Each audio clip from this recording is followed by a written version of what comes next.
ये एक बैंगनी बांस था और यहाँ तक कि इसकी पत्तियां भी बैंगनी थीं। बांस की बल्ली चमकदार और पारदर्शी थी, मानो वह खूबसूरत बैंगनी जैद से तराशी गई हो। बांस के जंगल की गहराई में उन्होंने एक महल देखा। ये बेहद सुंदर था और असीम बैंगनी महासागर में सजा हुआ था। हाँ, इतने साल गुजर गए और वे अभी भी यहीं हैं। चलो चलें। दादान मुस्कुराया और महल की ओर उड़ चला। लेकिन इससे पहले कि वे ज्यादा दूर उड़ पाते, बांस के जंगल के नीचे से कुछ आकृतियां बाहर निकलीं और उन्हें रोक दिया। कुल मिलाकर 3 लोग थे, एक अधेड़ उम्र का आदमी और 2 नौजवान। उन सभी में एक बात सामान्य थी, वे सभी जैद मुकुट और सफ़ेद चोगा पहने हुए थे और बहुत सभ्य लग रहे थे।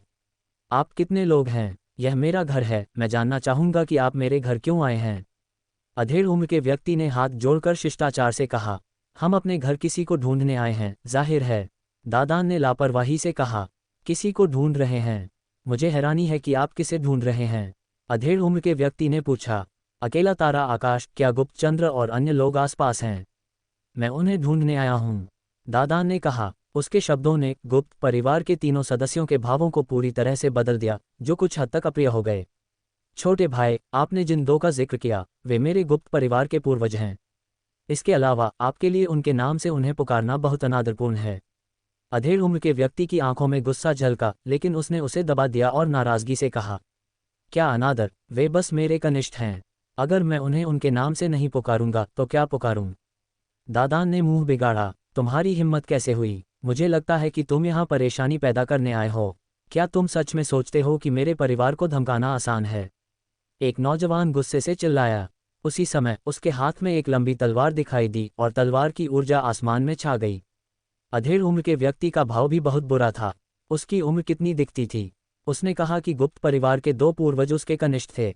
ये स्पष्ट था कि वह यहाँ परेशानी पैदा करने और गुप्त परिवार का अपमान करने आया था। अरे, अब मैं तुम्हें सच बताता हूँ। ये लोग वास्तव में लड़ना चाहते हैं, दादान चिल्लाया। रुद्रांश अवाक रह गया। तुम ये कैसे कह सकते हो? अगर तुम ऐसा कहोगे तो दूसरों का नाराज न होना अजीब होगा। इस समय बांस के समुद्र की गहराई में आकृतियां उड़कर बाहर आ रही थीं। ये स्पष्ट था कि यहाँ के हंगामे ने गुप्त परिवार को सचेत कर दिया था। कुल मिलाकर दर्जनों लोग थे, कुछ बूढ़े और कुछ जवान, लेकिन उन सभी में एक बात सामान्य थी। वे सभी बर्फीले सफ़ेद लंबे चोगे पहने हुए थे। चाहे वे पुरुष हों या महिलाएं, वे सभी बहुत सभ्य दिखते थे। क्या हो रहा है? बहती सफ़ेद दाढ़ी वाले एक बूढ़े व्यक्ति ने पूछा। गुप्त परिवार के लोग जवाब दे पाते उससे पहले दादान ने पहले चिल्लाया, उन्हें अकेला तारा आकाश कहा जाता है। गुप्त चंद्र, गुप्त आकाश, बाहर निकलो और मुझसे मिलो। मेरे पुराने दोस्त उनसे मिलने आए हैं।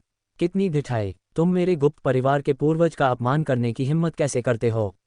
तुरंत गुप्त परिवार के सदस्य सभी गुस्से से आग बबूला हो गए और जोर से दहाड़ने लगे। क्या पूर्वज? क्या गुप्त चंद्र और गुप्त आकाश दोनों मर चुके हैं? ऐसा नहीं हो सकता, दादान चिल्लाया। रुद्रांश अवाक रह गया। यह आदमी कुछ भी क्यों बोलता है? जैसा कि अपेक्षित था, गुप्त परिवार के सदस्य गुस्से में थे। यहाँ तक कि बुजुर्ग भी गुस्से में थे और उनके शरीर से एक भयानक आभा निकल रही थी। अरे महान सम्राट, इस बार यह सब इस आदमी दादान की वजह से है। रुद्रांश महसूस कर सकता था कि उनमें से 2 एक महान सम्राट की आभा छोड़ रहे थे। अरे तुम लोग क्या कर रहे हो? गुप्त परिवार को एक सज्जन व्यक्ति का परिवार कहा जाता है और तुम सभी खुद को सज्जन बताते हो। तो तुम भी कमज़ोर को धमकाना और संख्या से जीतना चाहते हो? दादान चिल्लाया। ये सुनकर गुप्त परिवार के बुजुर्गों और अधेड़ उम्र के पुरुषों की आंखों में चमक आई। उन सभी ने अपनी आभा को छिपा लिया, लेकिन उनकी आंखों में गुस्सा बुझ नहीं सका। मेरे गुप्त परिवार के पूर्वजों का अपमान करने के लिए तुम्हें सबक सिखाना होगा। नहीं तो तुम सच में मान लोगे कि मेरे गुप्त परिवार को धमकाना आसान है। मेरा गुप्त परिवार अपनी ताकत से कमज़ोरों को नहीं धमकाएगा और संख्या से नहीं जीतेगा। आज मैं तुमसे मिलता हूँ। एक ठंडी आवाज़ सुनाई दी और फिर एक नौजवान बाहर आया। ये नौजवान जैद मुकुट और लंबा चोगा पहने हुए था। उसकी तलवार जैसी भौहें और तारों जैसी आंखें थीं। वह बहुत सुंदर था। इस नौजवान को बाहर आते देख गुप्त परिवार ने उसे नहीं रोका। इसके बजाय वे आत्मविश्वासी दिखे, मानो उन्हें इस नौजवान पर विश्वास हो। तुम्हारा साधना स्तर बहुत कम है। मेरी इसमें कोई दिलचस्पी नहीं है। रुद्रांश, मैं इसे तुम पर छोड़ता हूँ। दादान ने अपना हाथ हिलाया, जिसमें कोई दिलचस्पी नहीं दिखी, जिससे सफ़ेद चोगे वाला नौजवान और भी ज्यादा नाराज हो गया। मैं गुप्त वीर हूँ, कौन मुझे कुछ निर्देश दे सकता है? सफ़ेद चोगे वाले नौजवान ने अपने गुस्से को रोका और हाथ जोड़कर कहा। ये गुप्त परिवार, उनमें से हर कोई वास्तव में सज्जन है। रुद्रांश ने सोचा कि उसने दादान को यहाँ आने के रास्ते में इस एकाकी परिवार का जिक्र करते हुए सुना था। दादान के शब्दों में, गुप्त लोग सख्त दिमाग वाले, लचीलापन न जानने वाले और स्वयं को सज्जन घोषित करने वाले लकड़ी के गुट थे। अब जब उसने इसे देखा तो यह वास्तव में ऐसा ही था। हालांकि दादान के एकाकी परिवार के कुछ लोगों के साथ अच्छे संबंध थे। मैं रुद्रांश हूँ, कृपया। रुद्रांश आगे बढ़ा और हाथ जोड़ा। सावधान, गुप्त वीर ने कहा। फिर तलवार की आवाज आई। गुप्त वीर के हाथ में एक लंबी तलवार दिखाई दी। एक अत्यंत उज्ज्वल तलवार की रोशनी रुद्रांश की ओर बढ़ी। 3 सितारा ब्रह्म सम्राट। रुद्रांश ने हमला करते ही गुप्त वीर का साधना स्तर बता दिया। धमाका। रुद्रांश ने हमला किया। उसने अपनी हथेली से वार किया। ये हथेली किसी भी नियम का उपयोग नहीं कर रही थी। ये बस भौतिक शरीर और संत शक्ति का विस्फोट था। धमाका। रुद्रांश की हथेली दूसरे पक्ष की तलवार की चमक पर पड़ी। तलवार की चमक कांप उठी और गर्जना की। अंत में तलवार की चमक ढह गई और रुद्रांश को दर्जनों मीटर पीछे हटना पड़ा। कितनी शक्तिशाली शारीरिक शक्ति! क्या तुम एक आदिम शरीर साधक हो? नहीं, तुम्हारी शक्ति संत ऊर्जा है। तुम अभी तक एक संत सम्राट नहीं बने हो। पहले गुप्त वीर ने सोचा कि रुद्रांश एक आदिम शरीर साधक था, लेकिन फिर उसे एहसास हुआ कि रुद्रांश संत ऊर्जा का उपयोग कर रहा था। एक बार जब कोई संत सम्राट बन जाता है तो संत ऊर्जा विश्व ऊर्जा में बदल जाती है। हालांकि रुद्रांश अभी भी संत ऊर्जा का उपयोग कर रहा था, जिसका मतलब था कि वह संत सम्राट नहीं बना था। इसने गुप्त वीर को चौंका दिया। गुप्त परिवार के अन्य सदस्य भी सदमे में थे। एक सम्राट बनने से पहले भी गुप्त वीर के जोरदार वार को झेलने में सक्षम होना, ये ताकत पर्याप्त चौंकाने वाली थी। ये जानना जरूरी था कि गुप्त वीर गुप्त परिवार का नंबर 1 प्रतिभाशाली था। वह एक ऐसा चरित्र था जो हर 100,000 साल में केवल एक बार प्रकट होता था। अपनी पूरी ताकत का इस्तेमाल करो, इस तरह तुम मुझसे नहीं जीत सकते, रुद्रांश ने कहा। वह जानता था कि गुप्त वीर ने अपनी पूरी ताकत का इस्तेमाल नहीं किया था। अभी का हमला केवल एक परीक्षण था। तुम अभी तक एक संत सम्राट नहीं बने हो। हालांकि तुम्हारी युद्ध क्षमता अद्भुत है, पर तुम मेरे लिए कोई चुनौती नहीं हो। गुप्त वीर ने फिर से आत्मविश्वास से कहा। तुमने लड़ाई में सब कुछ नहीं दिया, तुम कैसे जानते हो? रुद्रांश भी बहुत आत्मविश्वासी था। चूंकि ऐसा है तो लड़ते हैं। गुप्त वीर की युद्ध भावना जाहिर हुई। उसकी लंबी तलवार कांप उठी और तलवार की आवाज अंतहीन थी। नियमों की शक्ति फूट पड़ी, जिससे गुप्त वीर की तलवार की ऊर्जा और भी ज्यादा अद्भुत हो गई। 2 तरह के नियम, एक परम नियम है और दूसरा एक प्रकार का राजा मार्ग नियम है। रुद्रांश का दिल हिल गया। ससनाहट। एकाकी छाया फिर से चली। वह अपनी तलवार के साथ एक हो गया और तलवार की रोशनी में बदल गया, जो रुद्रांश की ओर बढ़ी। रुद्रांश ने हवा में अपनी मुट्ठी भींच ली और मृत्यु की तलवार संघनित हुई। उसी समय उसके शरीर पर नियमों की लंबी नदियां दिखाई दीं। इस बार गुप्त परिवार के सदस्य वास्तव में चौंक गए। हे भगवान, मैंने अभी क्या देखा? 4 तरह के नियम। वह 4 तरह के नियमों पर नियंत्रण रखता है। वह अभी तक एक संत सम्राट नहीं बना है। वह 4 तरह के नियमों को कैसे नियंत्रित कर सकता है? कहा जाता है कि मेरे गुप्त परिवार में एक पूर्वज था जो बेहद प्रतिभाशाली था। सम्राट बनने से पहले उसने भी कई नियमों में महारत हासिल कर ली थी। गुप्त परिवार के बीच गर्मागर्म चर्चाएं छिड़ गईं। गुप्त वीर की आंखें भी झिलमिला उठीं, लेकिन उसकी तलवार की रोशनी नहीं रुकी और रुद्रांश पर हमला करना जारी रखा। भनभनाहट। रुद्रांश ने मृत्यु की तलवार को लहराया और हमले का सामना किया। धमाका। वे दोनों टकराए और एक चौंकाने वाली टक्कर हुई। तलवार की ऊर्जा भड़क उठी और गुप्त परिवार के कई लोग पीछे हट गए। उन दोनों के टकराने के बाद उनके शरीर कांप उठे और वे दसियों मीटर पीछे हट गए। फर्क ये था कि रुद्रांश कम दूरी पर पीछे हटा। वह सबसे मजबूत नियमों के दूसरे दायरे में है। वह अजित, यश और अन्य लोगों से कमजोर नहीं है। रुद्रांश का दिल हिल गया। गुप्त वीर के 2 तरह के नियम, जिनमें सबसे मजबूत नियम पहले ही दूसरे दायरे में प्रवेश कर चुका था और उसका साधना स्तर 3 सितारा ब्रह्म सम्राट स्तर पर था। इसमें कोई संदेह नहीं था कि वह एक शीर्ष स्तर का प्रतिभाशाली था। अगर यह पहले होता तो रुद्रांश की मृत्यु की तलवार में केवल 4 तरह के नियम शामिल होते और वह ऐसे प्रतिभाशाली का मुकाबला नहीं कर पाती। हालांकि पैतृक ड्रैगन रक्त के संघनन के कारण रुद्रांश का शारीरिक शरीर पहले से 2 गुना मजबूत हो गया था। इसने उसकी युद्ध क्षमता को भी मजबूत बना दिया। इसलिए रुद्रांश ने 4 तरह के नियमों को ढालकर ऊपरी हाथ हासिल किया। फिर से गुप्त वीर की आंखों में युद्ध की इच्छा और मजबूत हो गई और उसकी आभा भी मजबूत हो गई।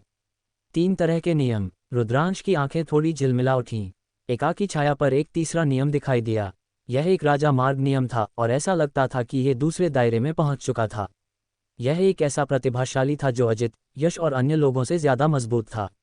ससनाहट। ससनाहट। तलवार की रोशनी हवा में चीरती हुई रुद्रांश की ओर बढ़ी। रुद्रांश ने मृत्यु की तलवार को पकड़ा और दूसरे पक्ष पर हमला किया। खनखनाहट। खनखनाहट, वे दोनों हवा में टकराते रहे। तलवार की ऊर्जा छलक रही थी और तलवार की आवाज मीलों दूर तक थी। सौभाग्य से गुप्त परिवार के किसी व्यक्ति ने कार्रवाई की थी और नीचे के बैंगनी बांस के जंगल को रोकने के लिए एक हल्की स्क्रीन बनाई थी।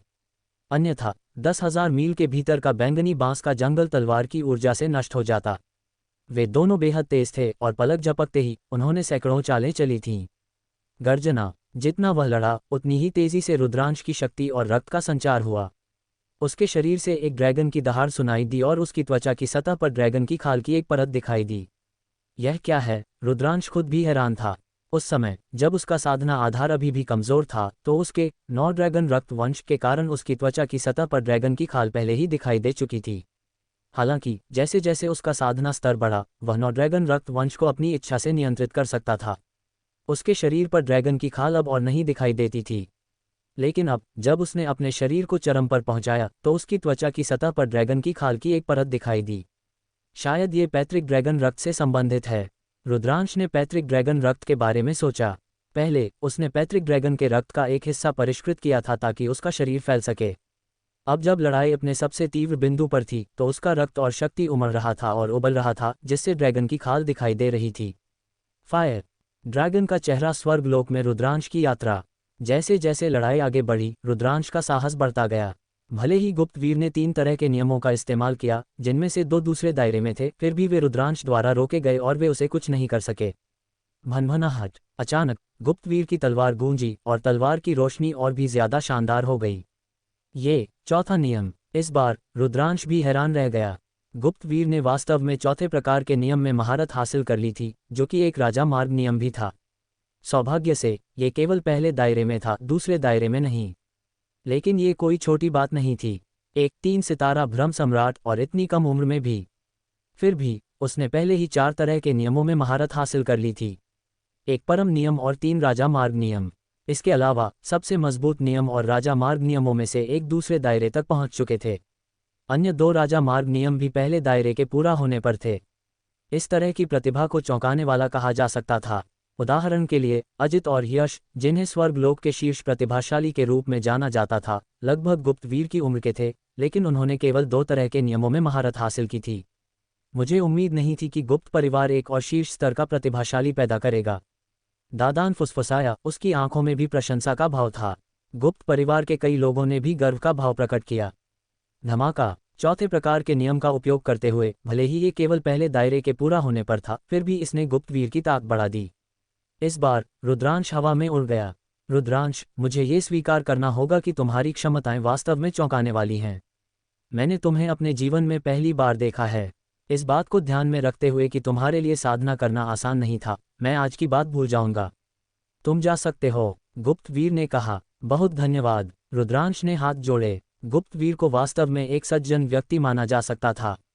हर किसी में इतनी उदारता नहीं होती थी।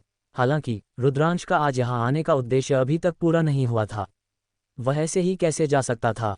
लेकिन हमारी लड़ाई अभी खत्म नहीं हुई है। रुद्रांश फिर मुस्कुराया। तुमने अभी भी अपनी पूरी ताकत का इस्तेमाल नहीं किया है? गुप्तवीर ने अपनी आंखें सिकोड़ते हुए पूछा। जरूर, रुद्रांश मुस्कुराया। उसके हाथ में मृत्यु की तलवार का रंग और भी ज्यादा चमकदार हो गया। अब 2 और रंग थे। ये रसायन विज्ञान और हथियारों के नियम थे। 6 तरह के नियम। गुप्तवीर ने सदमे में चिल्लाया, उसकी आंखों में अविश्वास का भाव था। गुप्त परिवार के अन्य सदस्य भी हैरान थे। वह अभी तक एक संत सम्राट नहीं बना था, लेकिन वह वास्तव में 6 तरह के नियमों को नियंत्रित कर सकता था। ये बस अविश्वसनीय था। क्या ये सच हो सकता है कि किंवदंती सच थी, कि उनके पूर्वजों में से एक ने भी सम्राट बनने से पहले कई नियमों में महारत हासिल कर ली थी? पहले कुछ लोग अपने पूर्वज की किंवदंती के बारे में संशय में थे, जिन्होंने अभी तक सम्राट बनना बाकी था, लेकिन पहले ही कई नियमों में महारत हासिल कर ली थी। ऐसा इसलिए था क्योंकि ऐसी बात बस बहुत अविश्वसनीय थी। इसके अलावा इतना लंबा समय बीत चुका था, तो कौन जानता था कि यह किंवदंती सच थी या झूठी। हालांकि आज रुद्रांश को देखने के बाद उन्हें पता चला कि किंवदंती सच थी। हालांकि उनका सदमा अभी खत्म नहीं हुआ था। रुद्रांश के बाएं हाथ में एक हथौड़ा दिखाई दिया।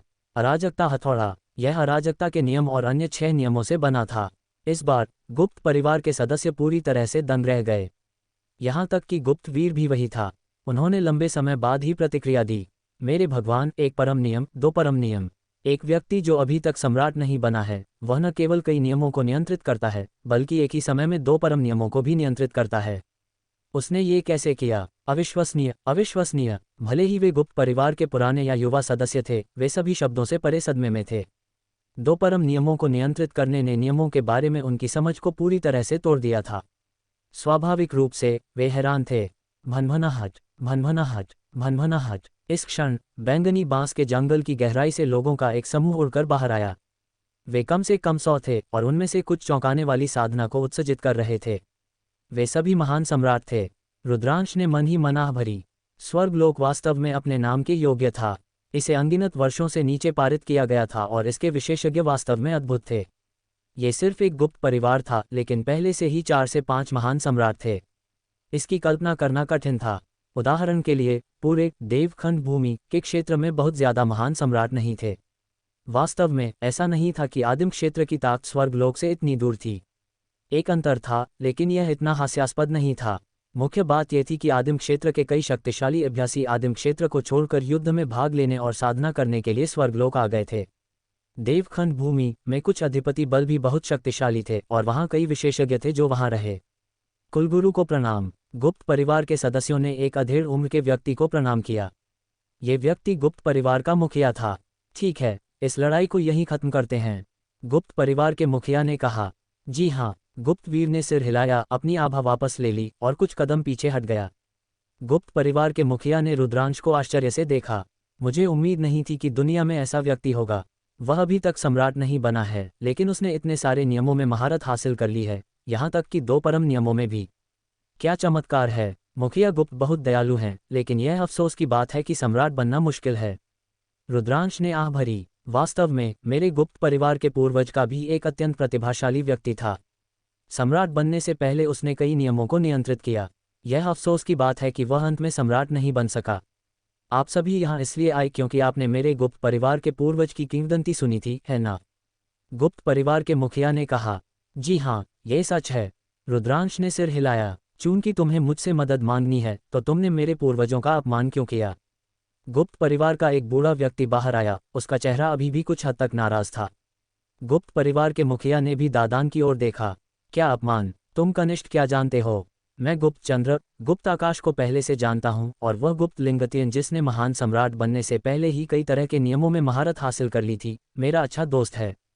दादान ने जोर से कहा। तुम अभी भी हिम्मत करते हो? गुप्त परिवार के लोग गुस्से में थे। गुप्त परिवार के मुखिया ने अपना हाथ उठाया और गुप्त परिवार के लोग शांत हो गए। क्या मैं पूछ सकता हूँ कि आप कौन हैं? गुप्त परिवार के मुखिया ने पूछा। तो तुम लोग अच्छी तरह से देखो। दादान ने अपने होंठ सिकुड़े और उसका शरीर अचानक उसके मूल शरीर में बदल गया। फिर उसका शरीर तेजी से आकार में बढ़ा, एक अतुलनीय रूप से विशाल कछुए में बदल गया जो आसमान में तैर रहा था। ये पौराणिक शीर्ष 10 युद्ध पशु विश्व कछुआ है। किसी ने सदमे में चिल्लाया। गुप्त परिवार के सभी सदस्यों की आंखें चौड़ी हो गईं। शीर्ष 10 युद्ध पशु पहले ही किंवदंतियां बन चुके थे और अब और नहीं देखे जाते थे। प्राचीन काल की लड़ाई में शीर्ष 10 युद्ध पशु या तो मर गए थे या घायल हो गए थे। वे लंबे समय से गायब हो गए थे। कई लोगों ने अनुमान लगाया कि शीर्ष 10 युद्ध पशु सभी युद्ध में मर गए होंगे। उसे उम्मीद नहीं थी कि शीर्ष 10 युद्ध पशुओं में से एक, विश्व कछुआ, वास्तव में यहाँ दिखाई देगा। क्या तुम पौराणिक वरिष्ठ कछुआ हो? गुप्त परिवार के मुखिया ने सबसे पहले प्रतिक्रिया दी। बेशक, तुम मेरे बूढ़े आदमी हो। विशाल कछुए ने अपना मुंह खोला और तेजी से सिकुड़ गया, वापस एक नन्हे साधक की तरह दिखने लगा। वरिष्ठ कछुआ, आपकी साधना का क्या हुआ? गुप्त परिवार के मुखिया ने सम्मानजनक रवैये के साथ पूछा।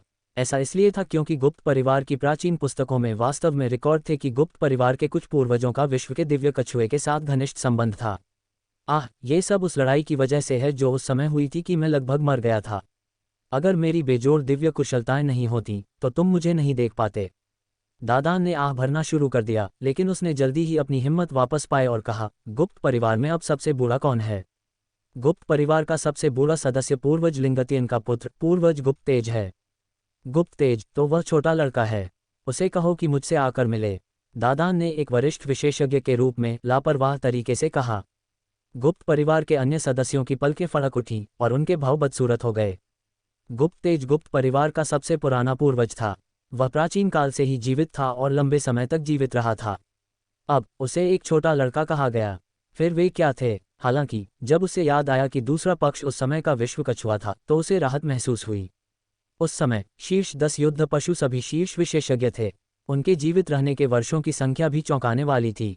वरिष्ठ कछुआ, कृपया एक क्षण प्रतीक्षा करें, मैं पूर्वज को इसकी सूचना देने जाता हूँ। गुप्त परिवार के मुखिया ने हाथ जोड़कर कहा और गुप्त परिवार की गहराई में महल की ओर चले गए। रुद्रांश और बाकी लोगों को ज्यादा देर इंतजार नहीं करना पड़ा, इससे पहले कि उन्होंने गुप्त परिवार के मुखिया और सफेद बालों वाले एक बूढ़े व्यक्ति को उड़ते हुए देखा। बूढ़े व्यक्ति का रंग गुलाबी था और बाल सफेद थे। वह ऊंचे मनोबल में था और उसकी आंखें अत्यंत उज्ज्वल थीं। गुप्त परिवार के मुखिया ने सम्मानजनक भाव के साथ बूढ़े व्यक्ति का पीछा किया। हम पूर्वज को प्रणाम करते हैं। गुप्त परिवार के सदस्यों ने एक ही समय में बूढ़े व्यक्ति को प्रणाम किया। कहने की जरूरत नहीं है, ये व्यक्ति गुप्त परिवार का सबसे पुराना पूर्वज गुप्त तेज था। इतना विनम्र होने की जरूरत नहीं है। गुप्त तेज ने अपना हाथ हिलाया और दादान की ओर देखा। उसने दादान की आभा को महसूस करने के लिए अपनी आध्यात्मिक चेतना फैलाई और उसके चेहरे पर खुशी का भाव दिखाई दिया। वरिष्ठ कछुआ, ये तुम हो? हा हा हा, यह मैं हूँ। तुम छोटे लड़के, मैंने तुम्हें इतने सालों से नहीं देखा है और तुम इतने बूढ़े हो गए हो। हाँ हाँ, मैं अभी भी छोटा हूँ। दादान हंसा। वरिष्ठ कछुआ, मैंने अभी सुना कि एक छोटा भाई है जो अभी तक सम्राट नहीं बना है, लेकिन उसने पहले ही कई नियमों में महारत हासिल कर ली है, यहाँ तक कि 2 परम नियमों में भी। क्या आप पिता द्वारा छोड़े गए तरीके के लिए यहाँ हैं? गुप्त तेज ने सीधे पूछा। ये सही है, मैंने सुना कि गुप्त लिंगतियन ने अपने पूरे जीवन में शोध किया है और जब वह मरने वाला था तो उसने बहुत कुछ हासिल किया। इसलिए मैं देखना चाहता हूँ कि उसने क्या पाया है, दादान ने कहा। गुप्त तेज ने आश्चर्य से रुद्रांश की ओर देखा। वह लंबे समय तक जीवित रहा था। जब उसने सुना कि कोई व्यक्ति सम्राट बनने से पहले इतने सारे नियम, यहाँ तक कि 2 परम नियमों को भी नियंत्रित कर सकता है, तो वह भी हैरान और उत्सुक हुए बिना नहीं रह सका। छोटे भाई, क्या तुम मुझे अपने नियम दिखा सकते हो? गुप्त तेज ने कहा। ठीक है, रुद्रांश ने सिर हिलाया। एक विचार के साथ 7 तरह के नियम एक के बाद एक दिखाई दिए। गुप्त तेज की आंखें अत्यंत उज्ज्वल थीं क्योंकि उसने बार बार आह भरी, चमत्कार, क्या चमत्कार है। थोड़ी देर बाद उसने कहा, मेरे पिता को उस समय एक बड़ी सफलता मिली थी। उन्होंने कहा कि उन्होंने आखिरकार संत सम्राट बनने का रास्ता ढूंढ लिया है। दुर्भाग्य से वह खुद वहां नहीं पहुंच सका। वह इसे केवल भाग्यशाली लोगों के लिए ही छोड़ सकता था। रुद्रांश की आंखें चमक उठीं और उसका दिल तेजी से धड़कने लगा। गुप्त तेज के शब्दों का स्पष्ट रूप से मतलब था कि गुप्त लिंगतियन ने उस समय वास्तव में एक रास्ता ढूंढ लिया था। हाँ, गुप्त लिंगतियन वास्तव में एक दुर्लभ नायक है। मुझे उम्मीद नहीं थी कि वह एक रास्ता ढूंढ लेगा। यह उसके लिए अफसोस की बात है। अगर वह इतना महत्वाकांक्षी नहीं होता तो उसकी उपलब्धियां मुझसे कम नहीं होतीं। दादान ने आह भरी। ऐसे अतिशयोक्तिपूर्ण व्यक्ति को देखना दुर्लभ था। गुप्त तेज की आंखें भी थोड़ी धुंधली थीं। वरिष्ठ कछुआ, कृपया मेरे साथ चलें, गुप्त तेज ने कहा। फिर उसने निमंत्रण का इशारा किया और गुप्त परिवार की गहराई की ओर चला गया। रुद्रांश, दादान और आराध्या ने पीछा किया।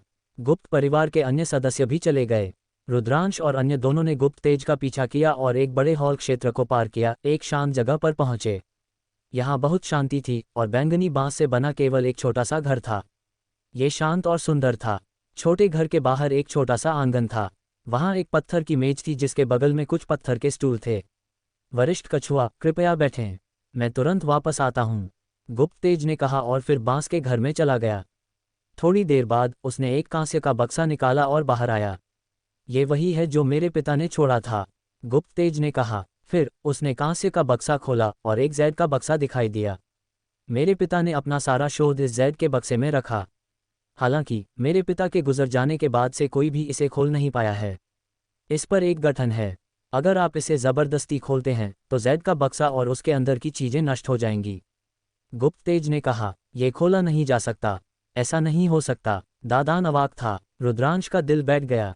ये सही है। हालांकि मैं अनुमान लगा रहा हूं कि पिता इसे किसी भाग्यशाली व्यक्ति के लिए छोड़ना चाहते हैं, जैसे कि छोटा भाई रुद्रांश, जो अभी तक एक महान सम्राट नहीं बना है लेकिन पहले ही कई तरह के नियमों में महारत हासिल कर चुका है। छोटा भाई रुद्रांश, तुम इसे देख सकते हो, शायद तुम इसे खोल सको। गुप्त तेज ने जैद का बक्सा रुद्रांश को सौंप दिया। रुद्रांश ने इसे लिया और ध्यान से इसका अध्ययन किया। जैद के बक्से की सतह पर घने रुंस ढके हुए थे। रुद्रांश ने इसे लंबे समय तक देखा लेकिन कुछ भी नहीं ढूंढ पाया। मुझे देखने दो, दादान चिल्लाया। रुद्रांश ने जैद का बक्सा दादान को सौंप दिया और उसने ध्यान से इसका अध्ययन किया। वह गठनों का विशेषज्ञ था और जैसा कि अपेक्षित था उसने एक बड़ी खोज की थी। उसकी आंखें चमक उठीं और उसने कहा, कोई आश्चर्य नहीं कि कोई इसे खोल नहीं सकता। पता चलता है कि इसके लिए ऐसी शर्तों की जरूरत है। हाँ, दादान, तुम बता सकते हो? रुद्रांश ने पूछा। बेशक, तुम नहीं जानते कि मैं कौन हूँ। शीर्ष 10 युद्ध पशुओं का मुखिया विश्वदेव कछुआ। मैं इसे बिना गठन के नहीं देख सकता।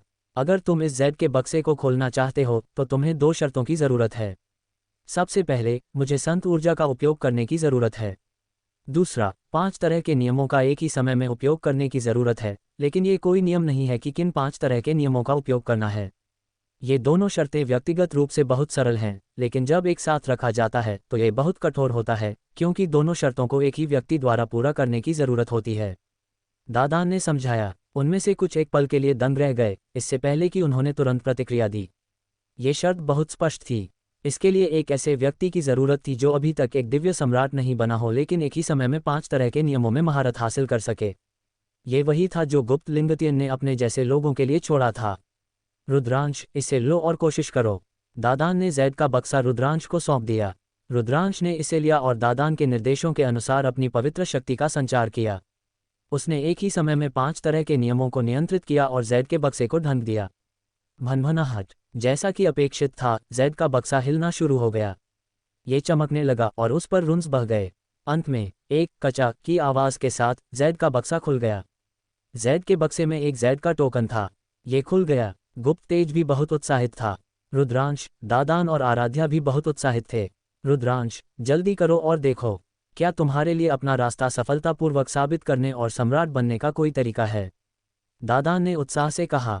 रुद्रांश ने गहरी सांस ली, जेड कार्ड निकाला और अपनी आध्यात्मिक चेतना को उसमें डुबो दिया।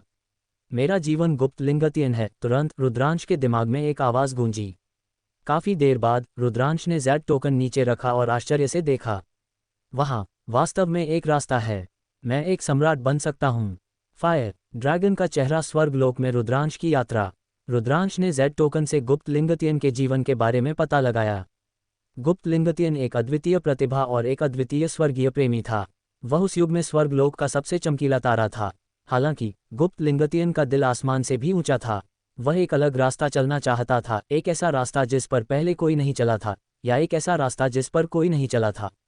सम्राट बनने से पहले उसने वास्तव में अपनी भयानक प्रतिभा पर भरोसा करते हुए कई तरह के नियमों की साधना की थी। वह सम्राट बनने पर कई तरह के नियमों का उपयोग करके एक छोटी सी दुनिया बनाना चाहता था। दुर्भाग्य से वह अंत में इस रास्ते पर नहीं चल सका। वह अवरुद्ध हो गया था और यह अवरोध जीवन भर चला। गुप्त लिंगतियन ने अपना पूरा जीवन शोध में बिताया था और अंततः उसने अपने बाद के वर्षों में एक रास्ता ढूंढा था। सम्राट बनने से पहले इतने सारे नियमों को नियंत्रित करने में सक्षम होने के लिए किसी को संतुलन पर ध्यान देना होगा। ऐसा इसलिए था क्योंकि जब कोई महान सम्राट बनता है तो कई तरह के नियमों के साथ क्षेत्र क्रोध को संघनित करना बहुत मुश्किल होता था। नियम एक दूसरे से टकराते थे और भयानक ताकतें निकालते थे जो संत दिल और शरीर को फाड़ देती थीं। इसीलिए सम्राट बनना मुश्किल था।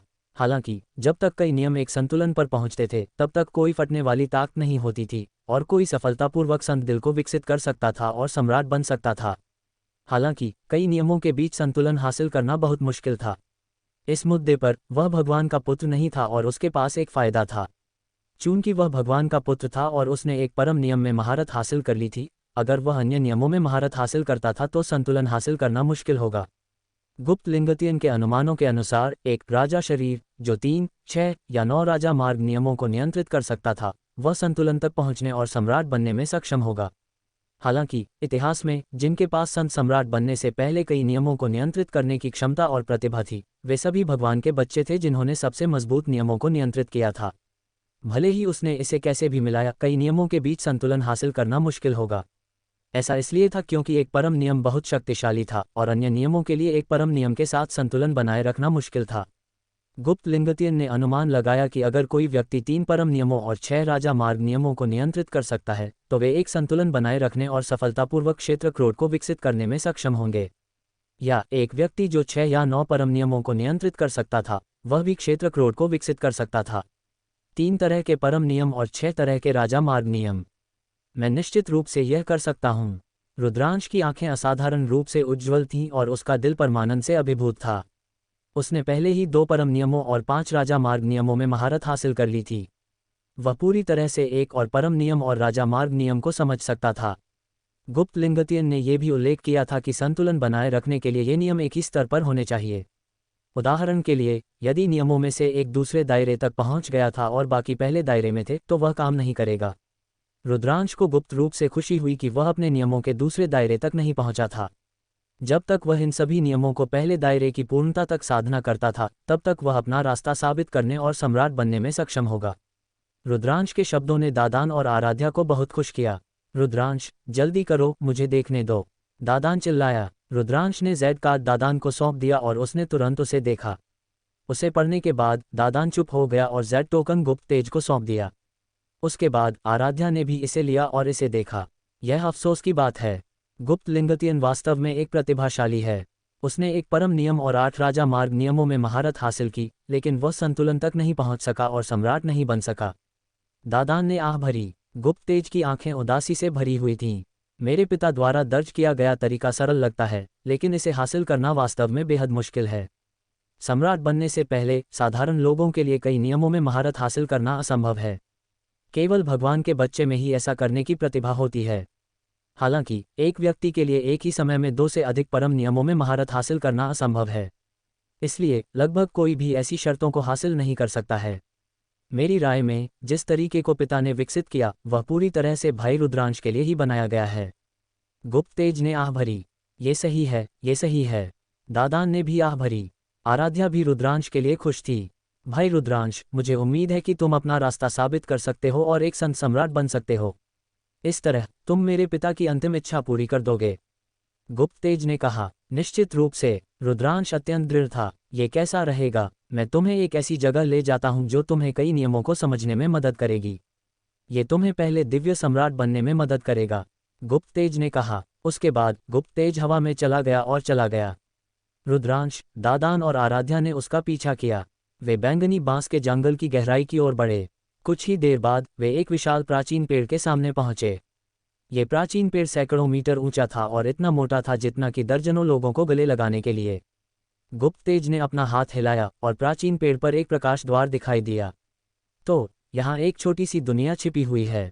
रुद्रांश का दिल हिल गया। ये स्पष्ट था कि प्राचीन पेड़ पर प्रकाश का द्वार छोटी दुनिया का प्रवेश द्वार था। गुप्त तेज प्रकाश के द्वार में प्रवेश कर गया। रुद्रांश और बाकी लोग भी एक एक करके प्रवेश कर गए। जैसे ही उसने प्रकाश के द्वार में प्रवेश किया, वह एक और दुनिया में पहुंच गया। यहाँ के नियम इतने स्पष्ट हैं। मैं तरोताज़ा महसूस कर रहा हूँ और मेरा दिल खाली है। जैसे ही वे छोटी दुनिया में प्रवेश किए, रुद्रांश और बाकी लोगों को लगा कि कुछ गलत है। ये खासकर रुद्रांश के लिए सच था। उसे ऐसा लगा जैसे वह मार्ग समझ प्राचीन पेड़ के नीचे साधना कर रहा हो। मेरे पीछे आओ, गुप्त तेज मुस्कुराया और चला गया। एक लंबी दूरी तक उड़ने के बाद वे एक पर्वत श्रृंखला पर आए।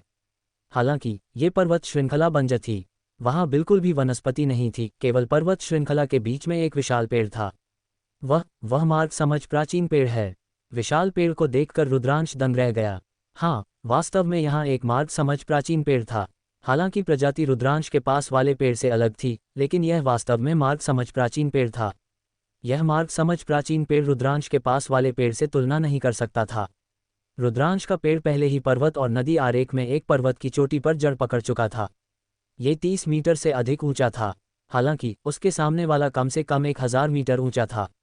प्राचीन पेड़ आसमान में ऊंचा था और उसकी शाखाएं महान मार्ग से घिरी हुई थीं। सभी ने महसूस किया कि उनके दिल खाली हो गए हैं और उनका दिमाग अतुलनीय रूप से स्पष्ट हो गया है। ये रुद्रांश के पास वाले पेड़ से कई गुना ज्यादा प्रभावी था। अच्छा, तुम्हारे गुप्त परिवार ने वास्तव में गुप्त रूप से एक मार्ग समझ प्राचीन पेड़ की खेती की है। अद्भुत। दादान मुस्कुराया और आह भरी, उसकी आंखें चमक रही थीं। यह अफसोस की बात है कि अनगिनत वर्षों की खेती के बाद भी ये पूरी तरह से परिपक्व नहीं हुआ है। गुप्त तेज ने आह भरी। ये पहले से ही बुरा नहीं है कि यह 1000 मीटर ऊंचाई तक बढ़ सका। मेरे पास उस समय एक था, लेकिन परिपक्व होने से पहले ही बड़ी लड़ाई में नष्ट हो गया था। उसने रुद्रांश पर एक नज़र डाली। रुद्रांश का दिल धड़क उठा। उसका मार्ग समझ प्राचीन पेड़ एक सूखी शाखा से उगाया गया था। वह सूखी शाखा उस समय दादान के साथ दिखाई दी थी और उन्होंने इसे एक साथ प्राप्त किया था। क्या ये हो सकता है कि ये दादान का था? ये बहुत संभव था। तुम अब से यहाँ साधना कर सकते हो, गुप्त तेज ने कहा। हाँ, अच्छा। रुद्रांश, ये तुम्हारे वर्तमान चरण के लिए सबसे उपयुक्त जगह है, दादान ने रुद्रांश से कहा। रुद्रांश ने सिर हिलाया। वास्तव में उसका मुख्य ध्यान अब नियमों को समझने पर था, इसलिए ये जगह वास्तव में उसके लिए बहुत उपयुक्त थी। गुप्त परिवार का मार्ग समझ प्राचीन पेड़ पहले ही 1000 मीटर ऊंचा था। यह उसके अपने मार्ग समझ प्राचीन पेड़ से कहीं ज्यादा प्रभावी था। यह नियमों को समझने के लिए सबसे उपयुक्त जगह थी। तुम लोग यहाँ साधना कर सकते हो।